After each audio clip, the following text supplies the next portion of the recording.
হে বন্ধুগণ, welcome to Tanuj vlog and tips.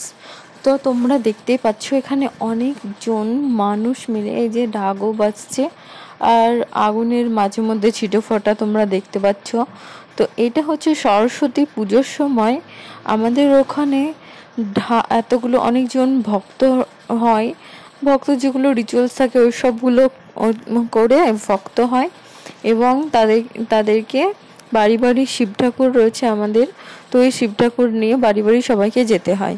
তারপরে রাত্রিবেলায় মানে শীতলা ষষ্ঠীর দিন, সরস্বতী পুজোর পরের দিন, সেখানে ঢাক বাজিয়ে এই যে কাটা কুলের যে গাছ হয়, কারোর বাড়ির থেকে কুলের গাছের ডাল ভেঙে নিয়ে আসা হয় এবং সেই কাটাগুলো দিয়ে নিজেদের শরীরে বারবার আঘাত করা হয়, কিন্তু তাতে কিছু হয় না, ভগবানের কৃপায় কিছুই হয় না। আর হচ্ছে সকলকে বাড়ি বাড়ি তারা মহাদেবকে সকলের বাড়িতে নিয়ে যান এবং মহাদেবের পুজো করান এবং সকলে মনের ইচ্ছা পূরণ করায়। তারপরে যে আগুন দিয়ে এখানে তারা নাচ করে আর নানা রকমের যে রিচুয়ালসগুলো থাকে সেগুলো হয়। তারপরে তারা স্নান করতে যায়, পাশে কোনো পুকুর বা ছোট্ট নদী থাকলে সেখানে তারা স্নান করতে যায়। আমরা ছোট থেকেই দেখে আসছি এগুলো। তো এখন আমি ওখানে থাকি না, তাই জন্য আমি দেখতে পাই না।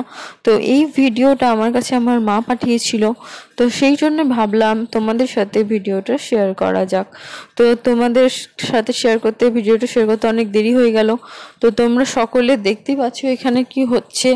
তো এইরকমভাবে কিন্তু আমাদের সরস্বতী পুজোর পরের দিন এইগুলো হয়, শীতলা ষষ্ঠীর দিন রাতের সময়। তো এখানে নানা রকমের পুজোর যে রিচুয়াল সেইগুলো হচ্ছে, কুলের গাছের ডাল দিয়ে কাঁটা দিয়ে আঘাত করা হচ্ছে এবং যা যা রিচুয়ালস থাকে সেগুলো সবই ধরনের হচ্ছে। তো তোমরা সাথে থাকো এবং পুরো ভিডিওটা কিন্তু শেষ পর্যন্ত দেখতে থাকো। আগে কিন্তু খুব কম ভক্ত হতো, তো এখন কিন্তু অনেক বেশি, অনেকেই ভক্ত হয় আর কি। আগে হতো 5-6টা মতো, এখন তো অনেকজনই ভক্ত হিসেবে নিজেদেরকে সঁপে দেয়। তারা কিন্তু ভুরুর ওপর দিয়ে কাঁটা ফোটানোর মতো একটা যেন রিচুয়ালস থাকে, সেটাও করে, কিন্তু তাদের কোনো ক্ষতি হয় না, ব্যথা হয় না, কারণ ভগবানের নেশায় তারা নিযুক্ত থাকে সেই জন্য। তো অনেকজন এখানে দেখতে আসে। এই যে দেখতেই পাচ্ছ কুলের ডাল নিয়ে, এখন কুল গাছের কোনো ডাল ভেঙে নিয়ে এসেছে, সেগুলো দিয়ে এখন নাচ হচ্ছে, মানে এগুলোকে নিয়ে এখন নাচবে।